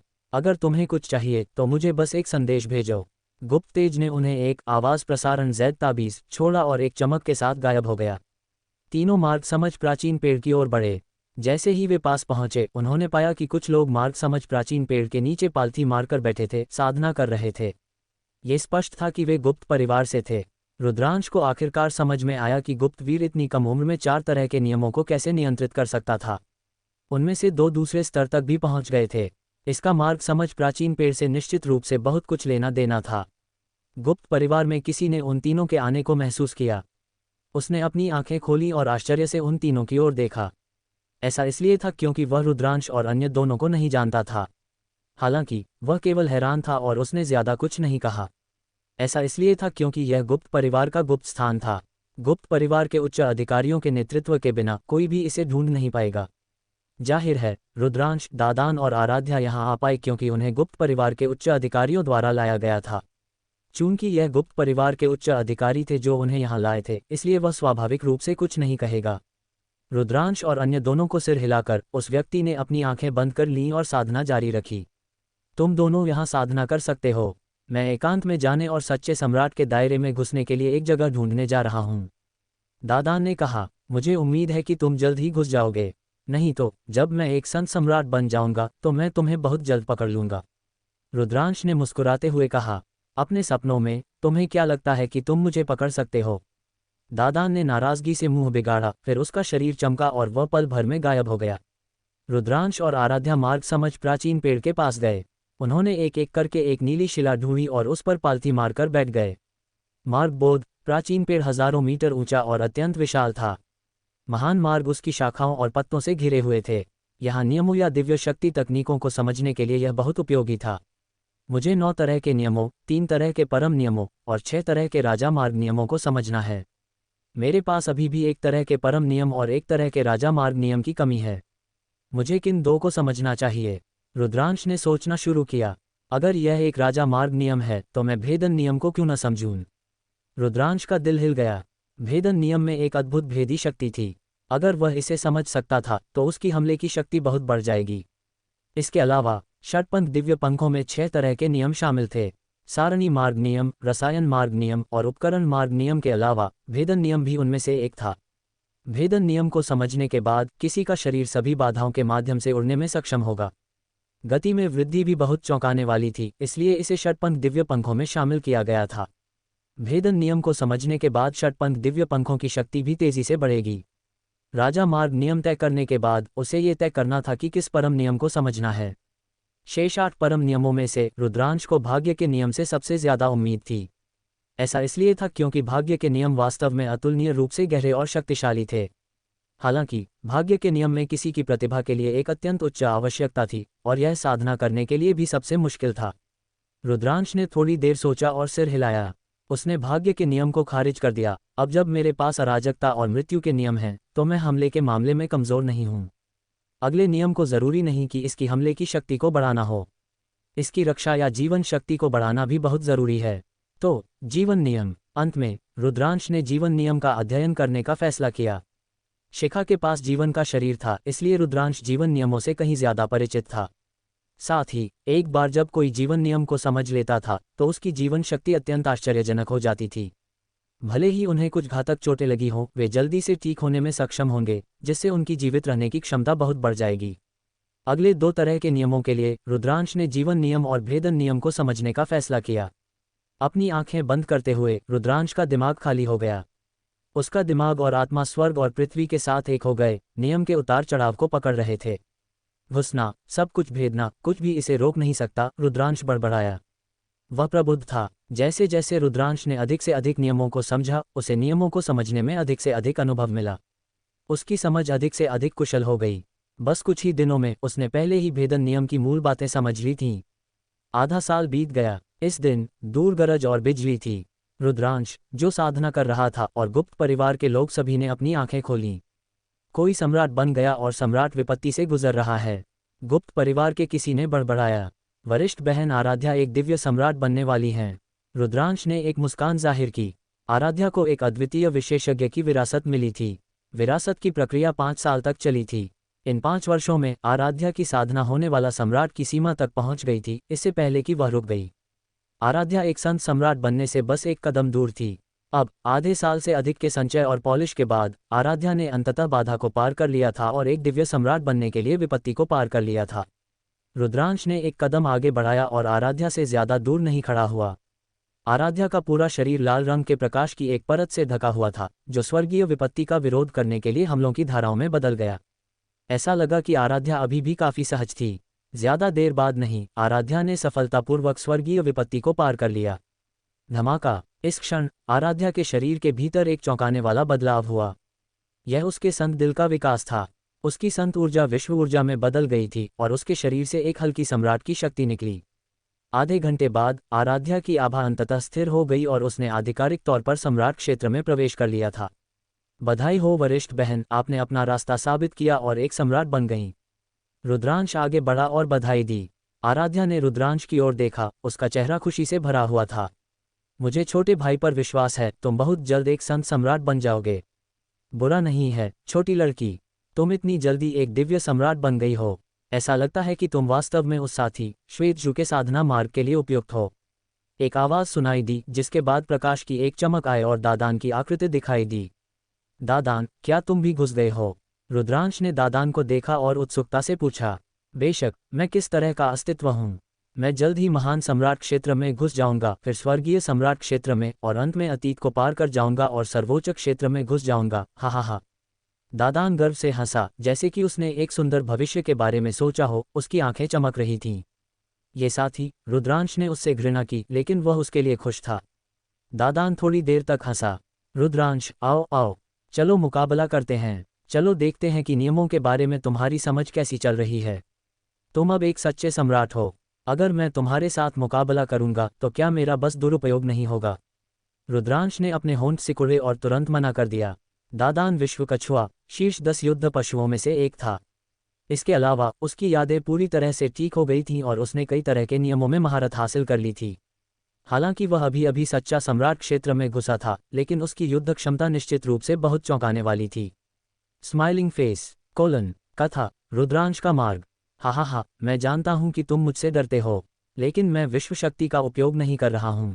मैं तो केवल प्रकृति के नियमों का उपयोग करके तुम्हारे साथ अभ्यास कर रहा हूं। फिर भी तुम क्यों डर रहे हो? दादान ने मुस्कुराते हुए रुद्रांश पर तिरछी नजर डाली। रुद्रांश नाराज हो गया। ठीक है, चलो, हम और दूर जाकर अभ्यास करेंगे। उन दोनों ने कुछ दूर तक उड़ान भरी और फिर लड़ाई शुरू कर दी। दादान ने रुद्रांश को दबाने के लिए अपनी साधना का उपयोग नहीं किया। उसने केवल थोड़ी सी विश्व ऊर्जा का उपयोग करके नियम को सक्रिय किया और रुद्रांश से युद्ध किया। हालांकि रुद्रांश एक ही चाल में दादान से पराजित हो गया। इससे रुद्रांश अवाक रह गया। क्या इतना बड़ा अंतर था? हालांकि दादान ने भी 9 प्रकार के नियमों पर नियंत्रण किया था और रुद्रांश ने भी 9 प्रकार के नियमों पर नियंत्रण किया था। लेकिन जब दादान के नियमों से टक्कर हुई तो रुद्रांश के नियम पूरी तरह से कमजोर पड़ गए। रुद्रांश, यद्यपि तुमने कई नियम सीख लिए हैं, लेकिन ये केवल सबसे क्रूर कच्चा विलय है। तुम्हारे पास ऐसा कोई प्राचीन सूत्र नहीं है जो इन नियमों की पूरी शक्ति को बाहर निकाल सके, इसलिए शक्ति बहुत कमजोर है। दादान ने कहा। यह अफसोस की बात है कि कोई प्राचीन सूत्र नहीं है। रुद्रांश का चेहरा भी कड़वा हो गया। हालांकि उसने अराजकता का हथौड़ा और मृत्यु की तलवार बनाई थी, लेकिन उसने उन्हें कुछ ही समय पहले बनाया था और वे पूर्णता से बहुत दूर थे। उनकी शक्ति भी सीमित थी। वे प्राचीन सूत्र दूसरों द्वारा बनाए गए थे। जिन्होंने उन्हें बनाया, उन्होंने भी उन नियमों के अनुसार उन्हें बनाया जिन पर उनका नियंत्रण था। अभी तुम बस अनुभवहीन हो, इसलिए तुम अपने द्वारा बनाई गई दिव्य शक्ति को पूरी तरह से बाहर नहीं निकाल सकते। यदि तुम अपने सीखे हुए नियमों को पूरी तरह से बाहर निकाल सकते हो, तो उनकी शक्ति निश्चित रूप से कई प्राचीन सूत्रों से अधिक मजबूत होगी। आखिर तुमने उन्हें खुद बनाया है, दादान ने समझाया। दादान, तुम्हारे पास इतना अनुभव है तो तुम मुझे सिखाते क्यों नहीं? रुद्रांश मुस्कुराया और दादान की ओर देखा। हा, अब तुम्हें पता चला कि मैं कितनी शक्तिशाली हूँ। चिंता मत करो, मैं तुम्हारे साथ अभ्यास करने के लिए यहाँ हूँ क्योंकि मैं तुम्हें कुछ सुझाव देना चाहता हूँ। आओ, अपनी पूरी ताकत का इस्तेमाल करो। दादान जोर से हंसा और बहुत गर्व महसूस किया। अपनी एक हाथ को पीठ के पीछे रखकर उसमें एक अद्वितीय विशेषज्ञ का अंदाज था। इस बार रुद्रांश ने उसे उजागर नहीं किया। आखिरकार उसे एक अनुरोध करना था। बुज़्ज़ज़। फिर रुद्रांश का शरीर चमक उठा। अराजकता का हथौड़ा उसकी हथेली में संघनित हुआ और उसने दादान पर वार किया। दादान के कम से कम 5 प्रकार के नियम एक ही समय में फूट पड़े, एक उंगली की शक्ति का निर्माण किया जिसने अराजकता के हथौड़े पर प्रहार किया। अराजकता का हथौड़ा तेजी से हिल गया और अंततः फट गया। रुद्रांश के अराजकता के हथौड़े में भी 5 प्रकार के नियम शामिल थे, लेकिन ये टोफू की तरह आसान था। दूसरी ओर दादान के 5 प्रकार के नियम स्टील की तरह थे, जिन्होंने रुद्रांश के अराजकता के हथौड़े को पल भर में कुचल दिया। फिर से रुद्रांश फिर दादान की ओर भागा और नियम के साथ विरोध किया। हालांकि रुद्रांश हर बार पूरी तरह से पराजित हुआ। एक दिन बाद रुद्रांश थक गया और उसने आखिरकार रुकने का फैसला किया। हालांकि रुद्रांश ने इस लड़ाई से बहुत कुछ सीखा था। वह नियमों के उपयोग में अधिक कुशल था। जब उसने अराजकता के हथौड़े या मृत्यु की तलवार का उपयोग किया तो विभिन्न नियमों ने एक दूसरे का पूरक बनाया और विस्फोटक शक्ति में थोड़ा इजाफा हुआ। दादान, हालांकि वह हर दिन डींग मारता था और कभी कभी अविश्वसनीय था, उसका अनुभव वास्तव में था। इसके अलावा विश्व का दिव्य कछुआ, जिसे विश्व के रूप में भी जाना जाता था, यह नियमों पर अद्वितीय नियंत्रण के साथ पैदा हुआ था और अन्य शीर्ष 10 युद्ध पशुओं की तुलना में अधिक मजबूत था। इसलिए वह अक्सर रुद्रांश के नियमों के उपयोग में कमियों को इंगित कर सकता था और रुद्रांश को तेजी से सुधार करने की अनुमति देता था। जाओ और इसे पचाओ, हम 7 दिनों में प्रतियोगिता जारी रखेंगे। दादान मुस्कुराया और ज्ञान के मार्ग की ओर चल पड़ा। वे मार्ग समझ प्राचीन पेड़ पर लौटे और साधना जारी रखी। इससे पहले आराध्या रुद्रांश और दादान को लड़ते हुए देख रही थी। उसने बहुत कुछ सीखा था और उसे इसे पचाने की जरूरत थी। अगले दिनों में रुद्रांश के पास एक और काम था, जो था दादान के साथ लड़ना। हर 7 दिन में वह एक बार दादान के साथ लड़ता था। विभिन्न नियमों और नियमों के उपयोग की उसकी समझ तेजी से बढ़ी थी। रसायन नियम, उपकरण नियम, भेदन नियम और जीवन नियम, 4 नियमों पर उसका नियंत्रण बहुत तेजी से बढ़ा। आखिर वह ज्ञान प्राचीन पेड़ के नीचे था। रुद्रांश की अपनी प्रतिभा के साथ उसके लिए सुधारना करना मुश्किल होगा। उसी समय रुद्रांश की 2 स्वनिर्मित दिव्य शक्तियां, अराजकता का हथौड़ा और मृत्यु की तलवार, अधिक से अधिक शक्तिशाली होती जा रही थीं। ये केवल मूल नियम ही नहीं, बल्कि भेदन नियम भी था। एक दिव्य शक्ति में 7 प्रकार के नियम शामिल थे और उसकी शक्ति बढ़ती जा रही थी। अंत में यहाँ 1 साल तक साधना करने के बाद रुद्रांश ने एक और नियम में पूर्णता प्राप्त कर ली थी। रसायन नियम। रसायन नियम ने पूर्णता प्राप्त कर ली थी और नियम ने एक नदी का रूप ले लिया था। रुद्रांश का भौतिक शरीर और संत ऊर्जा फिर से मजबूत हुई थी और इसमें बहुत सुधार हुआ था। इसमें कोई संदेह नहीं था कि रुद्रांश की युद्ध शक्ति भी तेजी से बढ़ रही थी। यहाँ 1.5 साल तक साधना करने के बाद रुद्रांश के उपकरण मार्ग नियमों ने भी पूर्णता प्राप्त कर ली थी। इस बिंदु पर रुद्रांश के पास अभी भी भेदन नियम और जीवन नियम बाकी थे। उसने पहले स्तर की पूर्णता प्राप्त नहीं की थी। जीवन नियम एक परम नियम था और इसके सुधार की गति बहुत धीमी थी। मार्ग समझ प्राचीन पेड़ से दूर एक समतल भूमि पर रुद्रांश और दादान लड़ना जारी रखे हुए थे। हालांकि रुद्रांश की शक्ति तेजी से बढ़ी थी, दादान का सुधार और भी तेज था। रुद्रांश को लगा कि दादान द्वारा नियंत्रित 9 प्रकार के नियमों ने सबसे अधिक संभावना दूसरे क्षेत्र को प्राप्त कर लिया है। स्वाभाविक रूप से रुद्रांश पूरी तरह से पराजित था। उन दोनों ने एक वार का आदान प्रदान किया और रुद्रांश पीछे हट गया। दुर्भाग्य से मेरे परम नियम एक साथ विलय नहीं हो सकते। रुद्रांश ने आह भरी। चाहे वह अराजकता का हथौड़ा हो या मृत्यु की तलवार, दोनों में केवल एक परम नियम शामिल था। अगर वह उनमें अन्य परम नियमों को विलय कर सकता तो उसकी शक्ति शायद नाटकीय रूप से बढ़ जाती। हालांकि अगर परम नियम विलय नहीं होते हैं तो उन्हें विलय करना बहुत मुश्किल होगा।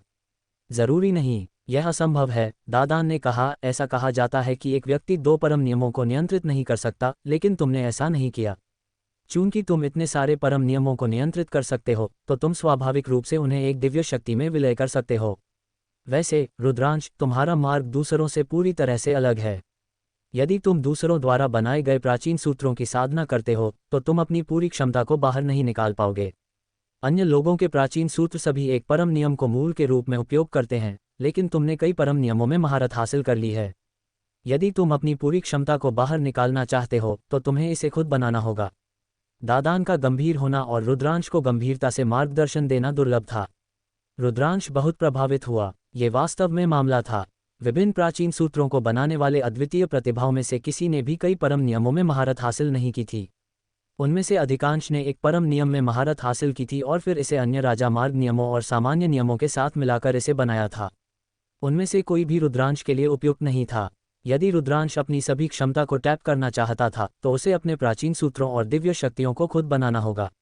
रुद्रांश ने अचानक ज्ञान महसूस किया। उसे लगा कि वह अपने भविष्य के मार्ग को देख सकता है। दादान, बहुत बहुत धन्यवाद। रुद्रांश ने दादान को बहुत गंभीरता से धन्यवाद दिया। हा, मैं कौन हूँ? मैं शीर्ष 10 युद्ध पशुओं का नेता हूँ, एक अजय अद्वितीय प्रतिभा। क्या अब तुम्हें मुझ पर विश्वास है? दादान मुस्कुराया और हंसा, अत्यंत आरामदायक और खुश महसूस कर रहा था। आओ, जारी रखो, मैं तुम्हारा मार्गदर्शन करूंगा ताकि तुम जल्द से जल्द सबसे मजबूत नियमों को विलय कर सको। दादान ने पूरी ऊर्जा के साथ चिल्लाया। हालांकि दादान ने कई परम नियमों में महारत हासिल नहीं की थी, लेकिन उसका अनुभव रुद्रांश के लिए बहुत मददगार था। हालांकि विभिन्न परम नियमों को एक पवित्र कला में विलय करना बहुत मुश्किल था। रुद्रांश ने कई बार कोशिश की, लेकिन वह अभी भी विफल रहा। हालांकि उन्होंने हार नहीं मानी और इसका अध्ययन करते रहे। सर्दी चली गई और बसंत आ गया। समय उड़ गया। रुद्रांश यहाँ 3 साल से साधना कर रहा था। 3 साल की कड़ी मेहनत के बाद उसने भेदन नियमों में पहले स्तर की पूर्णता प्राप्त कर ली थी। रुद्रांश का भौतिक शरीर और पवित्र शक्ति बार बार मजबूत होने के बाद और अधिक शक्तिशाली हो गई थी। उसकी शारीरिक शक्ति अत्यंत मजबूत थी और उसकी संत शक्ति अत्यंत संघनित थी। इसके अलावा नियमों का उसका उपयोग और अधिक मजबूत होता जा रहा था। उसके द्वारा बनाई गई पवित्र कला तकनीकों की शक्ति में बहुत वृद्धि हुई थी। 3 साल पहले की तुलना में रुद्रांश की युद्ध शक्ति में बहुत वृद्धि हुई थी। हालांकि जीवन नियम अभी भी थोड़ा कम था और उसने पूर्णता प्राप्त नहीं की थी। यह अभी भी 99% पर था। रुद्रांश को कोई जल्दी नहीं थी।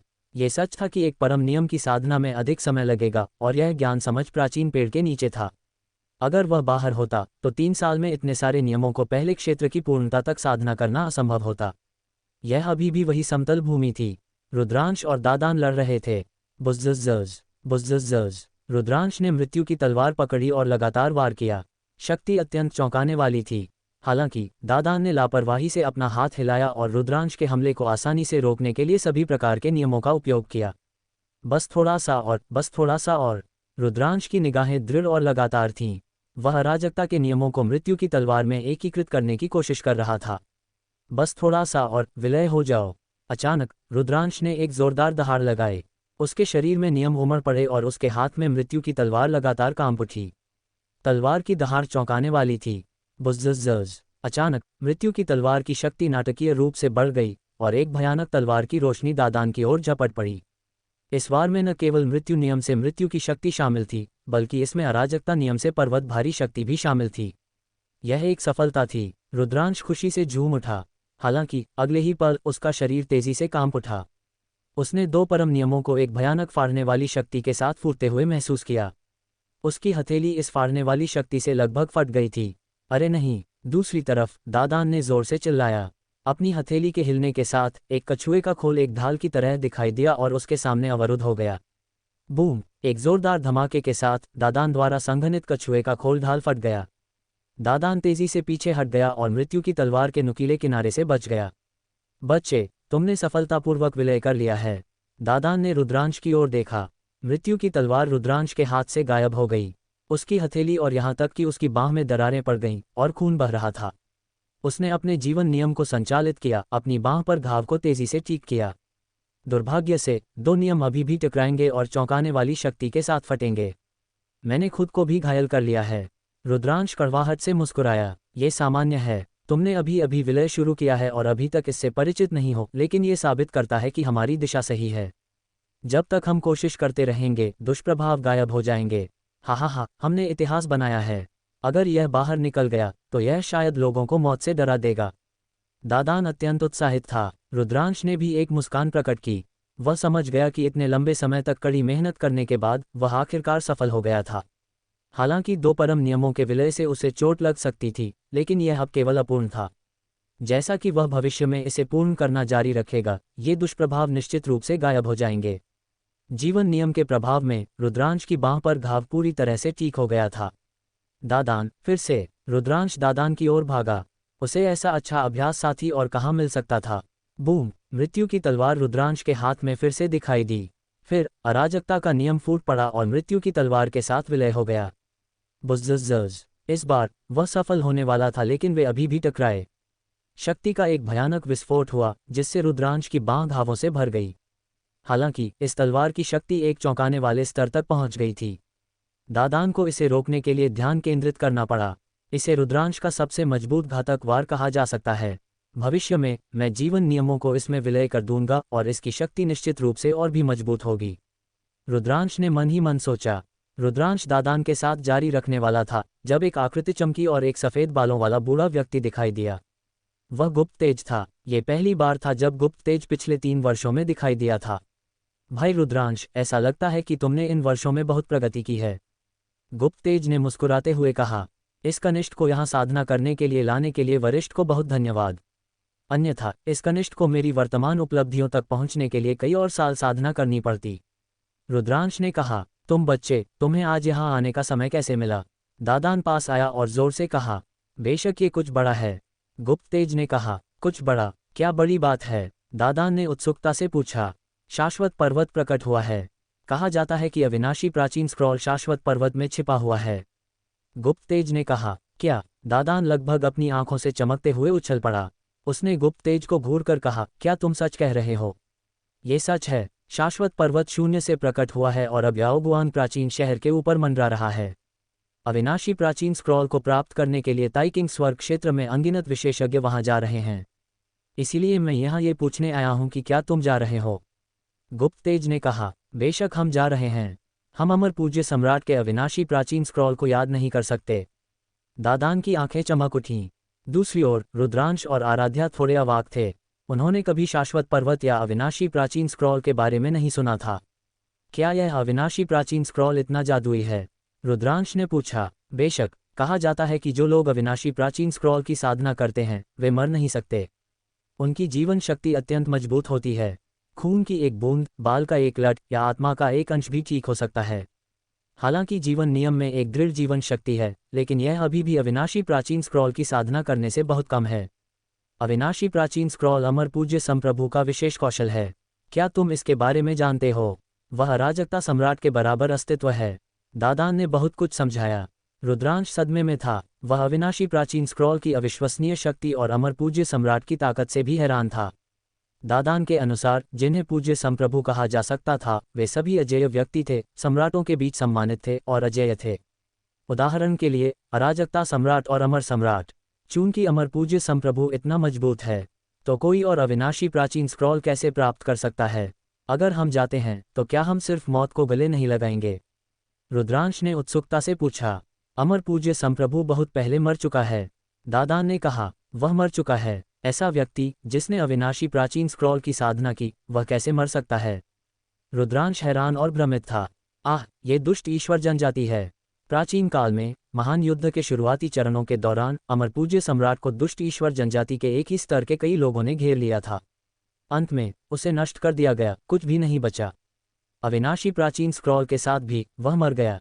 अमर सम्राट की मृत्यु के बाद से शाश्वत पर्वत, जहां वह रहता था, अनंत शून्य में भाग गया है। शाश्वत अंधेरे शून्य में भटक रहा है। कोई भी इसे खोजने में सक्षम नहीं है। मैंने वास्तव में उम्मीद नहीं की थी कि शाश्वत पर्वत अचानक दुनिया में दिखाई देगा। बहुत से लोग अनुमान लगा रहे हैं कि प्राचीन अविनाशी शास्त्र फिर से जन्म लेने वाला है। गुप्त तेज ने आह भरी। रुद्रांश भी ललचाया हुआ लग रहा था। ठीक है, चलो चलते हैं और एक नज़र डालते हैं, रुद्रांश ने कहा। फेयरफुल फेस कथा। रुद्रांश का मार्ग भाग 2। रुद्रांश ने सोचा कि संत सम्राट बनने से पहले वह बाहर घूमने जा सकता है और संत सम्राट बनने की तैयारी में अपनी मनस्थिति को समायोजित कर सकता है। साथ ही वह अपना भाग्य भी आजमा सकता था। यदि वह वास्तव में अविनाशी प्राचीन स्क्रॉल प्राप्त कर सकता तो वह अत्यंत भाग्यशाली होता। तत्काल रुद्रांश, आराध्या और दादान ने गुप्त तेज का अनुसरण किया और उस स्थान से निकलकर गुप्त परिवार के सभाकक्ष में पहुंचे।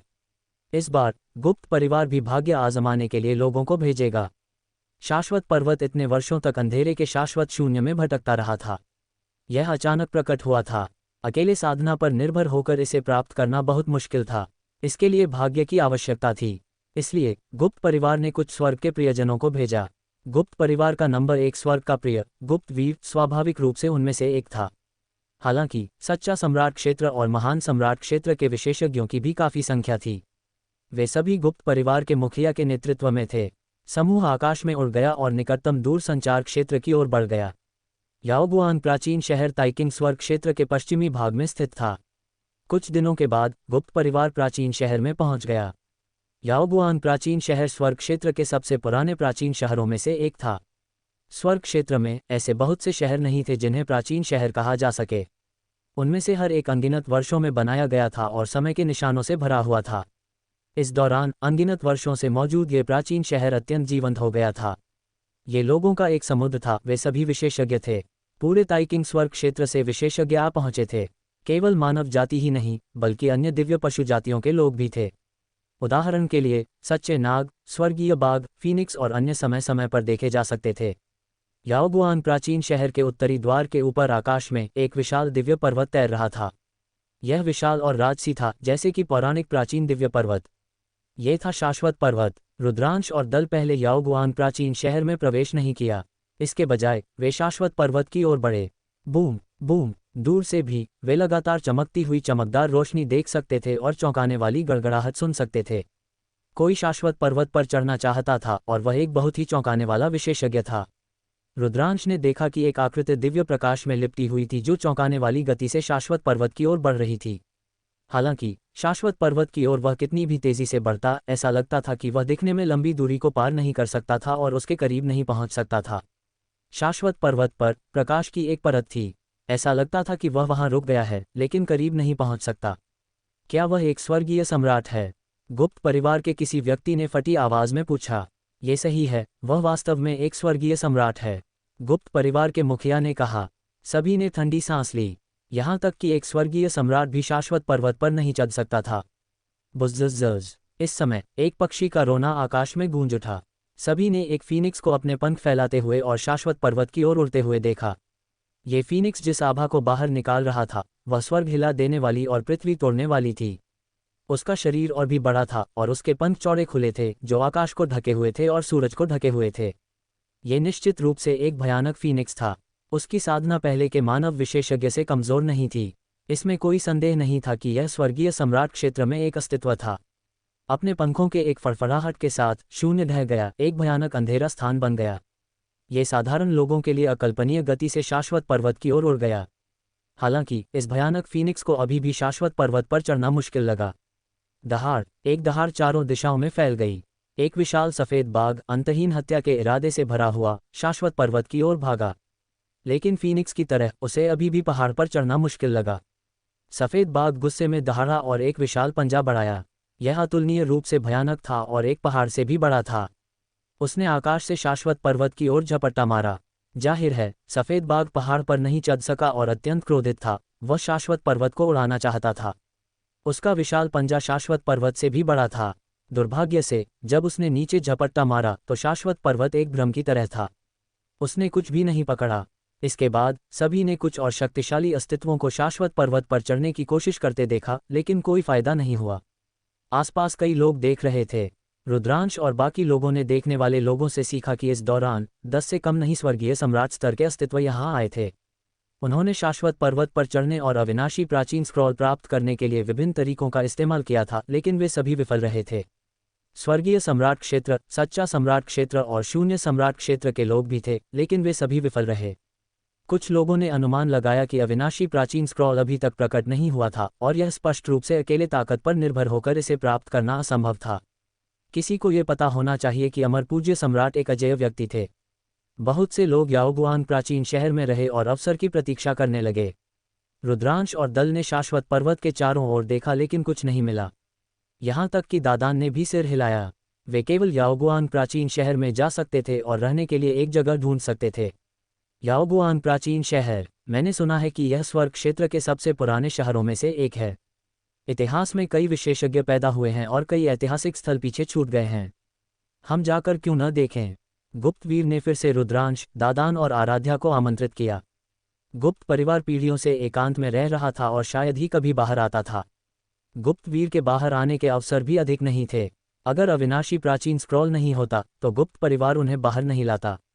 उसके लिए बाहर आना दुर्लभ था, इसलिए वह स्वाभाविक रूप से बहुत उत्सुक था।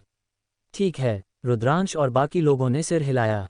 गुप्तवीर के साथ उन्होंने अपना निवास छोड़ दिया और याओगुआन प्राचीन शहर में घूमने लगे।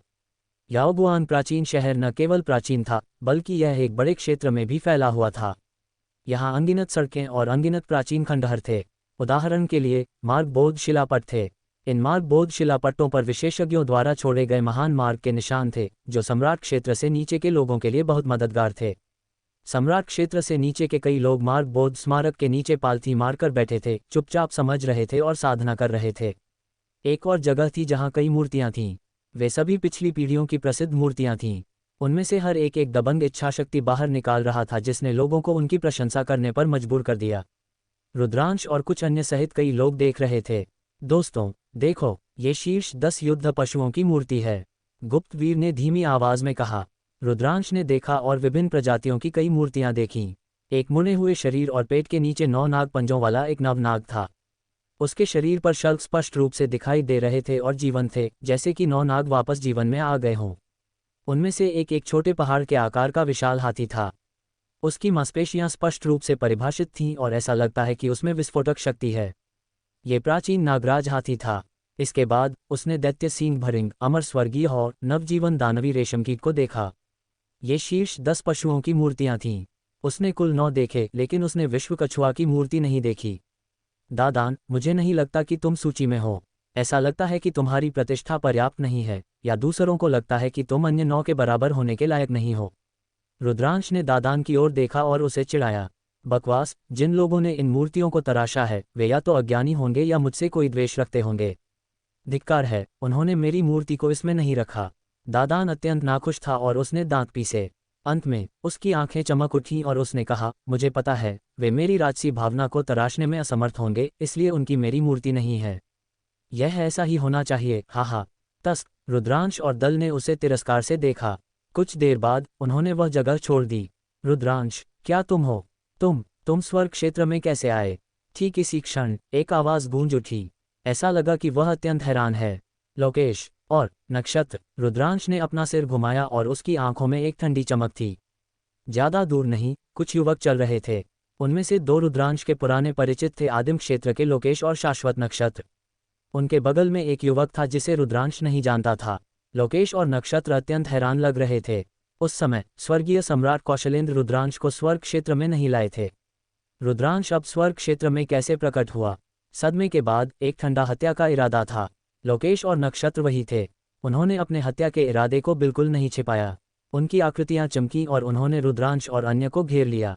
रुद्रांश, मुझे उम्मीद नहीं थी कि तुम स्वर्ग क्षेत्र में आओगे। क्या तुम बस आदिम क्षेत्र में रहकर अपनी बुढ़ापे का आनंद नहीं ले सकते थे? तुम्हें बस मरने के लिए स्वर्ग क्षेत्र में आना पड़ा। यह अच्छा है, यह मुझे एक विशेष यात्रा करने की परेशानी से बचाता है, लोकेश ने ठंडी आवाज में कहा और उसके शरीर से एक शक्तिशाली आभा निकली। वह एक 2 सितारा शून्य सम्राट था जो 2 सितारा शून्य सम्राट क्षेत्र के शिखर पर पहुंच गया था और किसी भी समय 3 सितारा शून्य सम्राट बन सकता था। साथ ही उसके शरीर से 2 प्रकार के नियम निकले। वे दोनों राजा मार्ग नियम थे और वे दोनों पहले क्षेत्र की पूर्णता पर थे। जाहिर है, स्वर्ग क्षेत्र में आने के बाद लोकेश ने बड़ी प्रगति की थी। 10 भूमि की लड़ाई के दौरान लोकेश ने अभी 1 सितारा शून्य सम्राट क्षेत्र में प्रवेश किया था। अब वह 2 सितारा शून्य सम्राट क्षेत्र के शिखर पर पहुंच गया था। उसने दूसरे प्रकार के नियम को समझा था और पहले क्षेत्र के शिखर पर पहुंच गया था। 5 वर्षों में ऐसी प्रगति करने में सक्षम होना पहले से ही बहुत तेज माना जाता था। उसे साधना के लिए बड़ी मात्रा में संसाधन प्राप्त हुए होंगे। सम्राट क्षेत्र में प्रत्येक चरण के बीच की दूरी अत्यंत बड़ी थी और इसे पार करना मुश्किल था। यदि किसी के पास संसाधन नहीं होते और वह बस लगन से साधना करता तो इसमें लंबा समय लगता। रुद्रांश ने लोकेश की ओर उदासीनता से देखा और कहा, मैंने तुम्हें 5 वर्षों से नहीं देखा है। तुमने कुछ प्रगति की है, लेकिन क्या तुम्हें लगता है कि तुम मेरे मुकाबले के हो? उसकी आवाज में तिरस्कार भरा था। लोकेश का चेहरा बदसूरत हो गया। अकेले रुद्रांश के सामने जाने में उसे ज्यादा आत्मविश्वास नहीं था। 10 भूमि की लड़ाई के दौरान रुद्रांश स्वर्ग के गौरव के खिलाफ लड़ सकता था, जिसने सबसे मजबूत नियम में महारत हासिल कर ली थी और अब उससे कहीं अधिक मजबूत था। उसके ज्ञान के अनुसार रुद्रांश एक अद्वितीय अपंग था। अगर वह एक सम्राट नहीं बन सकता था तो उसकी युद्ध शक्ति 5 साल पहले से अलग नहीं होगी। कोई सुधार नहीं होगा। हालांकि वह अब रुद्रांश का मुकाबला नहीं कर सकता था। हालांकि वह डरा नहीं था क्योंकि उसके बगल में अन्य लोग थे। रुद्रांश, यह आदिम क्षेत्र नहीं है, नहीं यह 5 साल पहले का समय है, लोकेश ने ठंडी आवाज में कहा। ओह, क्या तुम उन दोनों के बारे में बात कर रहे हो? रुद्रांश ने उदासीनता से मुस्कुराया। उसकी निगाह नक्षत्र और अपरिचित युवक पर पड़ी। मैं अकेला ही काफी हूँ, नक्षत्र ने महान आत्मविश्वास दिखाते हुए बात की। शाश्वत नक्षत्र की साधना पहले ही 3 सितारा शून्य दिव्य चरण तक पहुंच चुकी थी। उसकी प्रगति अद्भुत थी। उसने 2 स्तरों को पार कर लिया था। साथ ही उसके नियमों ने भी अद्भुत प्रगति की थी। उसकी युद्ध शक्ति 10 भूमि की लड़ाई में 5 साल पहले की तुलना में बहुत अधिक मजबूत थी। शाश्वत नक्षत्र अब आदिम क्षेत्र पर उतरे स्वर्ग क्षेत्र के गर्वित बेटों से कमजोर नहीं था। उसकी प्रतिभा बहुत मजबूत थी, उन स्वर्ग क्षेत्र के प्रतिभाओं से कमजोर नहीं। अब जब उसे स्वर्ग क्षेत्र के संसाधन प्राप्त हुए थे तो उसकी प्रगति तेज थी।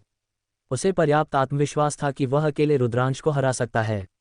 वह आदिम क्षेत्र से वह अद्वितीय कचरा है।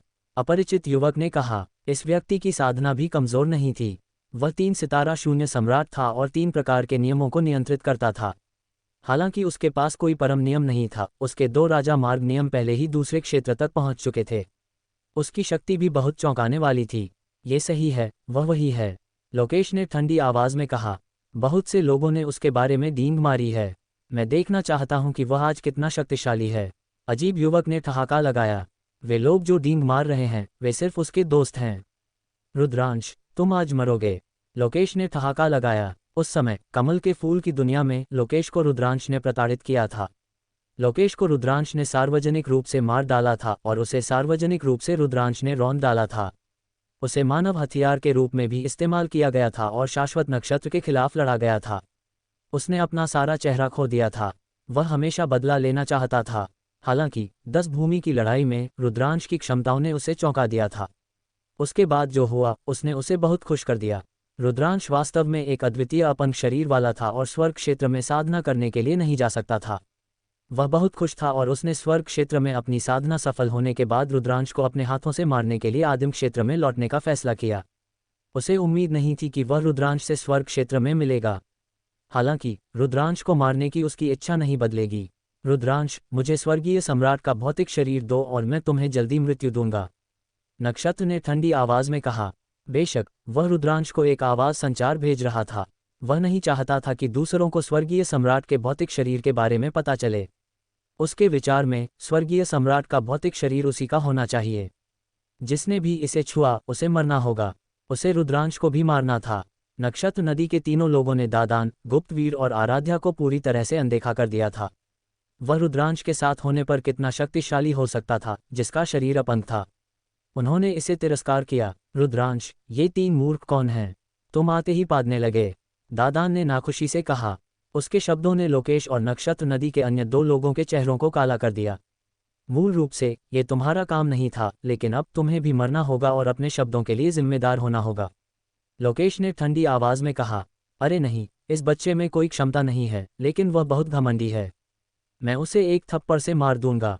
दादान और भी अप्रसन्न हो गया और उसने अपनी आस्तीन ऊपर कर ली, कार्रवाई करने के लिए तैयार।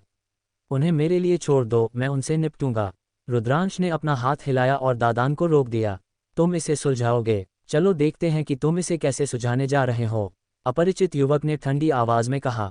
उसने एक कदम आगे बढ़ाया और रुद्रांश की ओर भागा। उसकी हथेली एक ब्लेड की तरह थी और उसने अपनी पूरी ताकत से नीचे वार किया।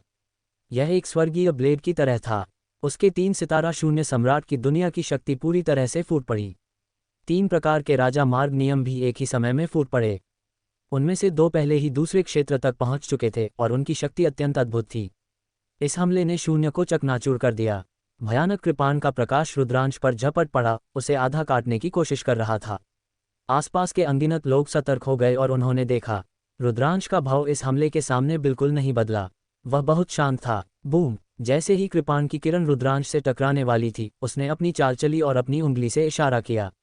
एक उंगली की शक्ति ब्लेड के प्रकाश से टकराई और ब्लेड का प्रकाश चकनाचूर हो गया। उंगली की शक्ति रुकी नहीं और उसने एक अद्भुत गति से अजीब युवक की ओर इशारा किया। अजीब युवक की पुतलियां तेजी से सिकुड़ गईं और उसकी आंखों में डर का भाव प्रकट हुआ क्योंकि वह तेजी से पीछे हट गया। हालांकि रुद्रांश की उंगली की शक्ति और भी तेज थी और एक पल में अजीब युवक से जा मिली। नहीं, नहीं! अजीब युवक डर के मारे चिल्लाया। इस समय उसका दिल डर और पछतावे से भर गया था।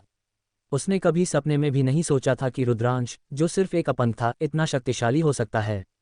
वह अफवाहों से भी अधिक शक्तिशाली था। उसका हमला वास्तव में बेकार था। वह मृत्यु को करीब आते हुए महसूस कर सकता था।